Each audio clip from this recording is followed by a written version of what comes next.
kwa wakati na vizuri, kwa sababu hizo kodi ndo zinatusaidia sisi, lakini sioni kama zinatusaidia. Mtu unaenda kutoa hela unakatwa, unaenda kufanya nini sijui unakatwa, unatuma unakatwa, yani kila kitu unakatwa tu. Sasa kipi kitakuwa kikatiki Kipi kitakuwa kikatiki?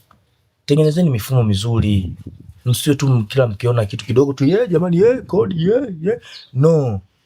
Sasa mnachukua makodi mengi huko, nalalamika nchi haina hela, afu kumbe kuna watu wengine wana mama hela, wana magari ya kifahari, wanafungia ndani, watoto zao wanajipigia picha, wana post Instagram, tunawaona.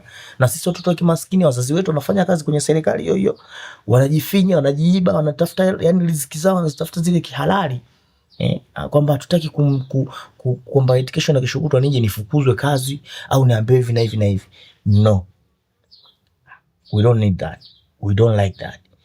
Tengenezeni mifumo